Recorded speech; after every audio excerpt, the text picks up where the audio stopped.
శ్రీ రామకృష్ణ ప్రభ ఛానల్ను చూడండి, మాసపత్రికను చదవండి. అందరికీ నమస్కారం. మాతృదేవి చేసిన పూరీ జగన్నాథ యాత్ర విశేషాలను ఈరోజు చూద్దాం. 1888 నవంబర్లో మాతృదేవి పూరీ జగన్నాథ యాత్ర చేశారు.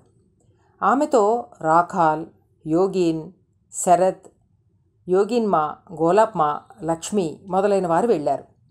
మాతృదేవి గురుదేవుల పటాన్ని తమతో పాటు తీసుకెళ్లారు.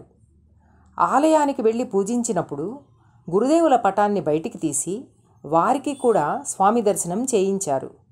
అక్కడ తమకు కలిగిన దివ్య దర్శనం గురించి మాతృదేవి ఇలా చెప్పారు. వజ్ర వైఢూర్యాలతో పొదిగిన సింహాసనంపై పురుషసింహంలాగా ఆసీనులై ఉన్నారు జగన్నాథ స్వామి. నేను ఒక సేవకురాలిగా సపర్యలు చేస్తున్నాను.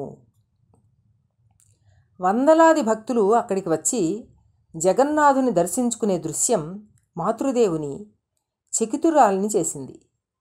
ఆహా, ఏం అద్భుతం!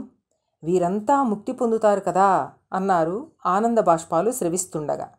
కానీ మరుక్షణమే ఎక్కడికి వెళ్ళి ఆరాధనలు చేసినా వాసనారహితులు మాత్రమే ముక్తి పొందగలుగుతారు అని ఆమెకు తెలియజేయబడింది. తమ దివ్య దర్శనంలో మాతృదేవి జగన్నాథుణ్ణి శివుని రూపంలో చూశారు. 1,00,000 సాలగ్రామ శిలలతో నిర్మింపబడిన పీఠం మీద పరమశివుడు లింగస్వరూపంలో కొలువై ఉండటం చూశాను అన్నారామె. ఆ తర్వాత మాతృదేవికి కలిగిన ఈ దర్శనం ఆ దేవాలయ స్థల పురాణంతో సరిపోతుంది అని తెలిసింది. పూరీలో మాతృదేవి దేవాలయానికి వెళ్ళి రావటానికి పల్లకీ ఏర్పాటు చేయమని ఆలయ పూజారి చెప్పాడు. మాతృదేవి అందుకు వినమ్రంగా, వద్దు, మీరు దారి చూపుతూ ముందు వెళ్ళండి, నేను మీ వెనక వస్తాను అని ఒక సామాన్యురాలిలాగా చెప్పారు. పూరీ జగన్నాథంలోని ఇతర ఆలయాలకు కూడా వెళ్ళి దర్శనం చేసుకున్నారు. మహాలక్ష్మి సన్నిధిలో చాలాసేపు ధ్యానంలో లయించిపోయారు.